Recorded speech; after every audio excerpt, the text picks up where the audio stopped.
जय श्री हरि। राधे राधे भक्तों, आप सभी का स्वागत है। आज हम आपके लिए भगवान की कुछ रोचक कहानियाँ लेकर आए हैं, जिसे सुनकर आपको सीख मिलेगी और आप भक्ति रस में डूब जाएंगे। तो चलिए बिना समय गवाए इस भक्ति में वीडियो का आनंद लेते हैं। भजन का भाव। भक्तों के भगवान को भजने के प्रकार भिन्न भिन्न होते हैं। अपनी अपनी भावना के अनुसार भक्त उनके पृथक पृथक रूप मानते हैं और अपनी अपनी मान्यता के अनुसार उनका भजन स्मरण करते हैं। भगवान भी उनको उनकी भावना के अनुसार उन रूपों में दर्शन देते हैं तथा भक्त जिस प्रकार जिस भाव से उनकी उपासना करते हैं, वे भी उनके उस प्रकार और उस भावना का ही अनुसरण करते हैं। जो भी उनका चिंतन करता है, भगवान उसका चिंतन करते हैं। जो उनके लिए व्याकुल होता है, वे उसके लिए व्याकुल होते हैं। जो उनका वियोग सहन नहीं कर सकता, भगवान उसका वियोग सहन नहीं कर सकते। जो उन्हें अपनी सर्वस्व अर्पण कर देता है, वे उसे अपना सर्वस्व अर्पण कर देते हैं। जो ग्वाल बालों की भांति उन्हें अपना सखा मानते हैं, वे उनके साथ मित्र के जैसा व्यवहार करते हैं। जो नंद यशोदा की भांति पुत्र मानकर भजता है, वे उनके साथ पुत्रों के जैसा बर्ताव करके उनका कल्याण करते हैं। इसी प्रकार रुक्मणी की तरह पति समझकर भजने वालों के साथ पति जैसा, हनुमान की भांति स्वामी समझकर भजने वालों के साथ स्वामी जैसा और गोपियों की भांति मार्धभाव से भजने वालों के साथ प्रियतम जैसा बर्ताव करके भगवान उनका कल्याण करते हैं और उनकी अपनी दिव्य लीला रस का अनुभव कराते हैं। बोलो राधे राधे। रिश्तों की नियति। एक स्त्री थी जिसे 20 साल तक संतान नहीं हुई।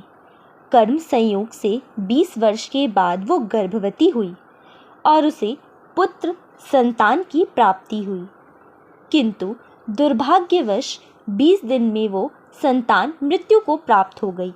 वो स्त्री हद से ज़्यादा रोई और उस मृत बच्चे का शव लेकर एक सिद्ध महात्मा के पास गई।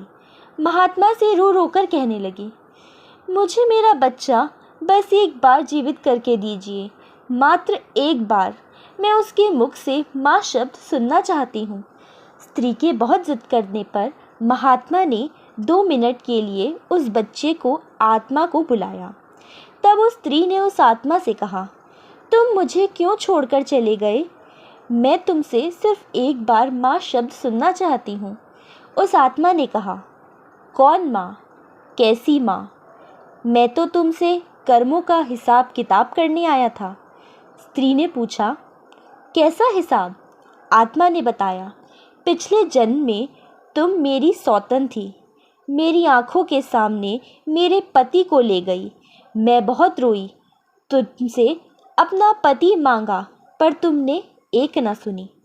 तब मैं रो रही थी और आज तुम रो रही हो। तब मेरा पति गया था, आज तुमने अपनी संतान खोई है। बस मेरा तुम्हारा साथ जो कर्मों का हिसाब था, वो मैंने पूरा किया और मर गया। इतना कहकर आत्मा चली गई। उस स्त्री को झटका लगा। उसे महात्मा ने समझाया, देखो मैंने कहा था ना कि ये सब रिश्तेदार, माँ, पिता, भाई, बहन सब कर्मों के कारण जुड़े हुए हैं। हम सब कर्मों का हिसाब करने आए हैं। यही हमारे रिश्तों की नियति है। इसलिए बस अच्छे कर्म करो ताकि हमें बाद में भुगतना ना पड़े। वो स्त्री समझ गई और अपने घर लौट गई। अतः हमेशा अच्छे कर्म करने चाहिए। जहाँ अहंकार है वहाँ भगवान नहीं, और जहाँ भगवान है वहाँ अहंकार नहीं। आइए जानते हैं इस कथा के बारे में। कभी सोचा है कि जो भगवान सर्वसमर्थ हैं, वो फिर शबरी के घर चलकर क्यों जाते हैं? विदुर के घर साग क्यों खाते हैं? महाभारत में राजा बनकर लड़ने की जगह सारथी बनकर मार्गदर्शन क्यों करते हैं? सुदामा के द्वारिका पहुंचने पर नंगे पैर दौड़ पड़ते हैं। जो भगवान सर्वशक्तिमान है वो अपने सच्चे भक्तों के बस में हो जाते हैं। इसका मतलब इतना तो समझ आ ही गया होगा कि भगवान सरल लोगों को ही प्राप्त होते हैं। अगर आप में अहंकार है, वो किसी भी तरह का हो, भगवान आपको प्राप्त नहीं होंगे। हाँ, इतना ज़रूर है कि जब आपका हृदय अहंकार रहित होकर निर्मल हो जाएगा तो उसमें ईश्वर प्रकट रूप में आ जाएंगे, और जिसके साथ ईश्वर साक्षात रूप में है उसको फिर किसी चीज़ की कमी नहीं। जहाँ अहंकार है वहाँ भगवान नहीं, और जहाँ भगवान है वहाँ अहंकार नहीं। सेवक का भाव।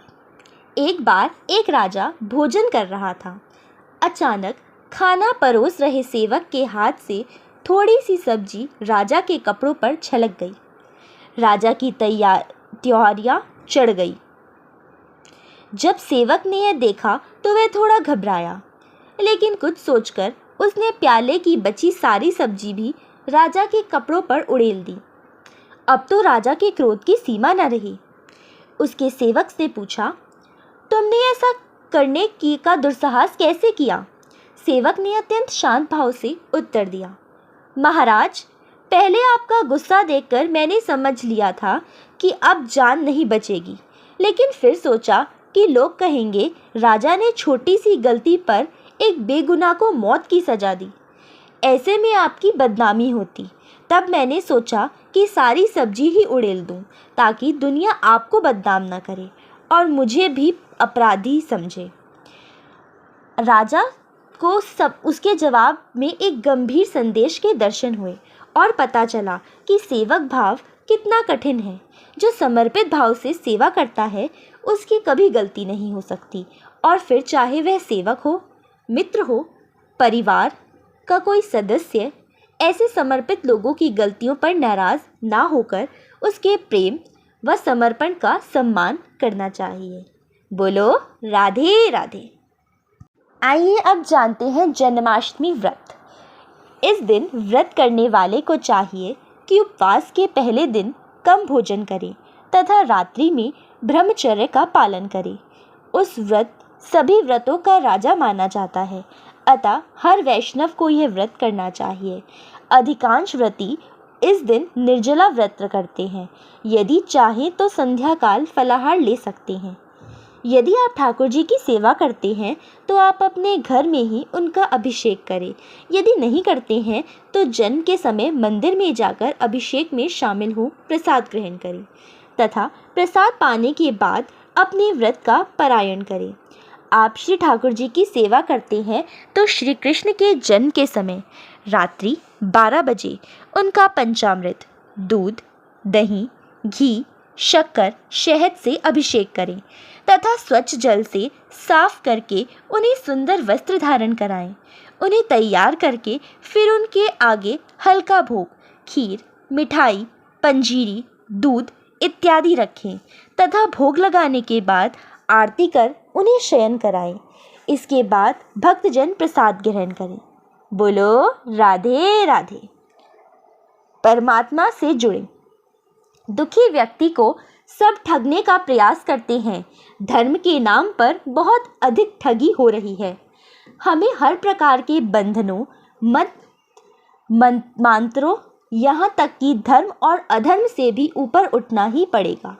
परमात्मा सब प्रकार के बंधनों से परे हैं, क्योंकि हमारा लक्ष्य परमात्मा है, जो हमें भी उसी की तरह स्वयं को मुक्त करना होगा और साधन द्वारा अपने सच्चिदानंद स्वरूप में स्थित होना ही होगा।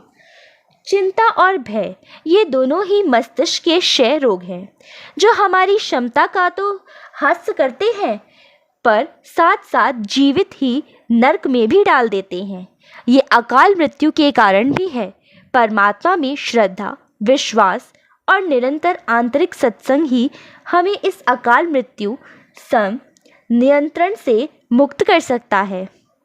अपनी पीड़ा सिर्फ भगवान को अकेले में कहें। दुनिया के आगे रोने से कोई लाभ नहीं होगा। हमें दूसरों की दृष्टि में क्या है इसका महत्व नहीं है। महत्व है उसी बात का कि हम परमात्मा की दृष्टि में क्या है। समिष्ट के कल्याण की ही प्रार्थना करें। समिष्ट के कल्याण में ही स्वयं का कल्याण है। बीता हुआ समय स्वप्न है जिसे सोचकर ग्वालिन ग्रस्त नहीं होना चाहिए। जय जय श्री राधे। धन्यवाद। वापस एक भिक्षुक भ्रमण करते हुए एक साहूकार के द्वार पर पहुँचे। जब साहूकार को मालूम हुआ कि वह कोई भिक्षुक है तो उसने जी भरकर गालियाँ दी, अपशब्द कहे और तुरंत चले जाने को कहा। भिक्षुक उस साहूकार की बात सुनते रहे। जब उन सज्जन ने बोलना बंद किया तो उन्होंने पूछा, द्विजवर, आपके यहाँ कोई अतिथि आते होंगे तो आप उनका सुंदर भोजन और मिष्ठान से स्वागत करते होंगे, इसमें क्या शक है? साहूकार ने उत्तर दिया। और यदि किसी कारणवश मेहमान उसे स्वीकार ना करे तो आप उन पकवानों को फेंक देते होंगे। फेंक क्यों देते हैं? हम स्वयं ग्रहण कर लेते। साहूकार विश्वासपूर्वक उत्तर दिया। तो हम आपको यह गालियाँ भी भेंट स्वीकार नहीं करते। अपनी वस्तु आप ग्रहण करिए। यह कहकर वे भिक्षुक मुस्कुराते हुए वहाँ से चले गए। बोलो राधे राधे। मन की गुलामी। एक बार एक महात्मा बाजार से होकर गुजर रहा था। रास्ते में एक व्यक्ति खजूर बेच रहा था। उस महात्मा के मन में विचार आया कि खजूर लेनी चाहिए। उसने अपने मन को समझाया और वहाँ से चल दिए। किंतु महात्मा पूरी रात भर सो नहीं पाया। अगले दिन वह विवश होकर जंगल में गया और जितना बड़ा लकड़ी का गट्ठर उठा सकता था उसने उठाया। उस महात्मा ने अपने मन से कहा कि यदि तुझे खजूर खानी है तो यह बोझ उठाना ही पड़ेगा। महात्मा थोड़ी दूर ही चलता, फिर गिर जाता, फिर चलता और फिर गिरता। उसमें एक गट्ठर उठाने की हिम्मत नहीं थी, लेकिन उसने लकड़ी के भारी भारी 2 गट्ठर उठा रखे थे। 2-2.5 मील की यात्रा पूरी करके वह शहर पहुंचा और उन लकड़ियों को बेचकर जो पैसा मिला उससे खजूर खरीदने के लिए जंगल में चल दिया। खजूर सामने देखकर महात्मा का मन बड़ा प्रसन्न हुआ। महात्मा ने उन पैसों से खजूर खरीदे, लेकिन महात्मा ने अपने मन से कहा कि आज तूने खजूर मांगी है, फिर तेरी कोई और इच्छा करेगी। कल अच्छे अच्छे कपड़े और स्त्री मांगेगा। अगर स्त्री आई तो बाल बच्चे भी होंगे, तब तो मैं पूरी तरह से तेरा गुलाम ही हो जाऊंगा। सामने से एक मुसाफिर आ रहा था। महात्मा ने उस मुसाफिर को बुलाकर सारी खजूर उस आदमी को दे दिए और खुद को मन का गुलाम बनने से बचा लिया। यदि मन का कहना नहीं मानोगे तो इस जीवन का लाभ उठाओगे, यदि मन की सुनोगे तो मन के गुलाम बन जाओगे। बोलो राधे राधे। भक्ति का भाव। एक व्यक्ति बहुत परेशान था। उसके दोस्त ने उसे सलाह दी कि कृष्ण भगवान की पूजा शुरू कर दो। उसने कृष्ण भगवान की मूर्ति घर लाकर उसकी पूजा करना शुरू कर दी। कई साल बीत गए, लेकिन कोई लाभ नहीं हुआ। एक दूसरे मित्र ने कहा कि तू काली माँ की पूजा कर, ज़रूर तुम्हारे दुख दूर होंगे। अगले ही दिन वो एक काली माँ की मूर्ति घर ले आया। कृष्ण भगवान की मूर्ति मंदिर के ऊपर बने एक टांड पर रख दी और काली माँ की मूर्ति मंदिर में रखकर पूजा करने लगा। फिर उसके दिमाग में ख्याल आया कि जो अगरबत्ती धूपबत्ती काली माँ को जलाऊंगा उसे तो श्री कृष्ण भी सूंघ लेंगे। ऐसा करता हूँ कि श्री कृष्ण के मुंह पर कपड़ा बांध देता हूँ। जैसे ही वो ऊपर चढ़कर श्री कृष्ण के मुंह पर कपड़ा बांधने लगा, कृष्ण भगवान ने उसका हाथ पकड़ लिया।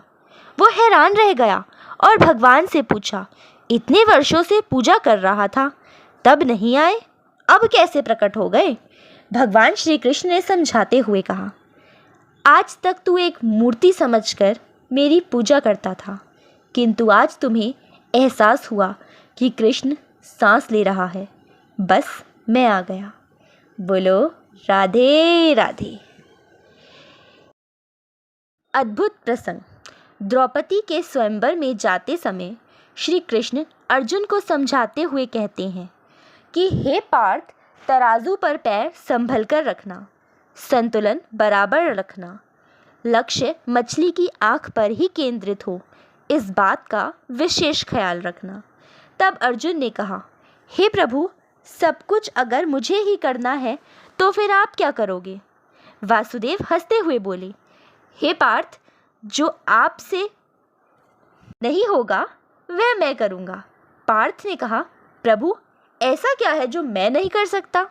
तब वासुदेव ने मुस्कुराते हुए कहा, जिस अस्थिर, विचलित, हिलते हुए पानी में तुम मछली का निशाना साधोगे, उस विचलित पानी को स्थिर मैं रखूँगा। कहने का तात्पर्य यह है कि आप चाहे कितने ही निपुण क्यों ना हो, कितने ही बुद्धिमान क्यों ना हो, कितने ही महान एवं विवेकपूर्ण क्यों ना हो, लेकिन आप स्वयं हर एक परिस्थिति के ऊपर पूर्ण नियंत्रण नहीं कर सकते। आप सिर्फ अपना प्रयास कर सकते हैं, लेकिन उसकी भी एक सीमा है, और जो सीमा से आगे की बागडोर संभालना है उसी का नाम है भगवान। तो उस पर पूर्ण विश्वास रखें। गोपियों के कृष्ण। 5 कृष्ण के अनन्य भक्त सखियां थीं। एक दिन वे वन में बैठी फूलों की माला गूंथ रही थीं और प्रसन्नचित होकर श्री कृष्ण की बातें किए जा रही थीं। तभी उधर से एक साधु आ निकले। साधु को रोककर उन बालाओं ने कहा, महात्मन, हमारे प्राण प्रिय श्री कृष्ण वन में कहीं खो गए हैं। आपने उन्हें देखा है तो बता दीजिए। इस पर साधु ने कहा, अरे पगलियों, कहीं कृष्ण कैसे मिलते हैं? उनके लिए घोर तप करना पड़ता है। वे राजेश्वर हैं। रुष्ट होते हैं तो दंड देते हैं और प्रसन्न होते हैं तो पुरस्कार देते हैं। सखियों ने कहा, महात्मन, आपके वे कृष्ण कोई और होंगे। हमारे कृष्ण तो राजेश्वर नहीं हैं, वे तो हमारे प्राणपति हैं। वे हमें पुरस्कार क्यों देते? उनके दोष की कुंजी तो हमारे पास रहती है। दंड तो वे कभी देते ही नहीं। यदि हम कभी कुपथ्य कर लें और वे कड़वी दवा पिलाएं तो यह तो दंड नहीं है, प्रेम है। साधु भी उनकी बात सुनकर मस्त हो गए। सभी गोपियां श्री कृष्ण को याद करके नाचने लगी। साथ ही साधु भी तन्मय होकर नाचने लगे। सारा वातावरण कृष्णमय हो गया। बोलो राधे राधे। चुगली से हानि। चुगली करना, इधर उधर बात फैलाना, द्वेष पैदा करना, कलह करवाना, ये महान हत्या है, बड़ा भारी पाप है। एक नौकर मुसलमान के यहाँ जाकर रहा। रहने से पहले उसने कह दिया कि मेरी इधर उधर करने की आदत है, पहले ही कह देता हूँ। मियाँ ने सोचा कि कोई परवाह नहीं, मियाँ बीवी राजी तो क्या करेगा काजी, और रख लिया उसे। एक दिन जाकर वह रोने लगा तो बीवी ने पूछा, रोता क्यों है? तो बोला, आपके घर रहता हूँ, तनख्वाह पाता हूँ, जिससे मेरा काम चलता है। आपके हित की बात कहने की मन में आती है, पर क्या करूँ, आपको जचे ना जचे दुख होता है। बीवी ने कहा, बता तो दे, क्या दुख है? उसने कहा, मियाँ साहब तो दूसरी शादी करना चाहते हैं, आपके आफत आ जाएगी।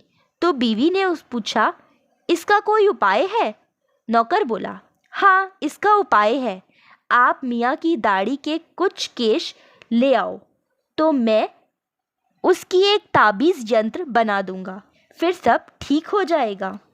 उधर उस मियाँ को जाकर कह दिया, बीवी आपसे बड़ा द्वेष रखती है, कभी मारेगी आपको।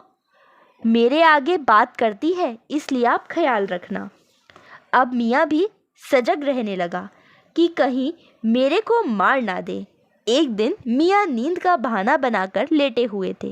वह दाढ़ी के केश काटने के लिए छुरी लेकर आई तो उसने सोचा कि यह तो मेरा गला काटेगी, अतः दोनों में बड़ी कलह हो गई। इसलिए कहा है, चुगलखोर से बात ना करना, खड़ा ना रहना पास, मियाँ बीवी दोनों मरे, भयो कुटुंब का नाश। बोलो राधे राधे। ईश्वर पर भरोसा। एक बार एक राजा था। वह जब भी मंदिर जाता तो दो भिखारी उसके दाएं और बाएं बैठे रहते थे। दाईं तरफ वाला कहता, हे ईश्वर, तूने राजा को बहुत दिया है, मुझे भी दे दे। तो बाईं तरफ वाला कहता, हे राजा, ईश्वर ने तुझे बहुत दिया है, मुझे भी दे दे। दाईं तरफ वाला भिखारी बाईं तरफ वाले से कहता, ईश्वर से मांग, वह सबकी सुनता है। बाईं तरफ वाला जवाब देता, चुप कर मूर्ख। एक दिन राजा ने अपने मंत्री को बुलाया और कहा कि मंदिर में दाईं तरफ जो भिखारी बैठता है वह हमेशा ईश्वर से मांगता है, तो अवश्य ईश्वर उसको सुनेंगे, लेकिन जो बाईं तरफ बैठता है वह हमेशा मुझसे ही मांग करता था। तो तुम ऐसा करो कि एक बड़े से बर्तन में खीर भर के उसमें स्वर्ण मुद्रा डाल दो और वह उसको दे आओ। मंत्री ने ऐसा ही किया। अब वह भिखारी मजे से खीर खाते खाते दूसरे भिखारी को चिढ़ाता हुआ बोला, बड़ा आया, ईश्वर देगा। यह देख, राजा से मांगा, मिल गया ना।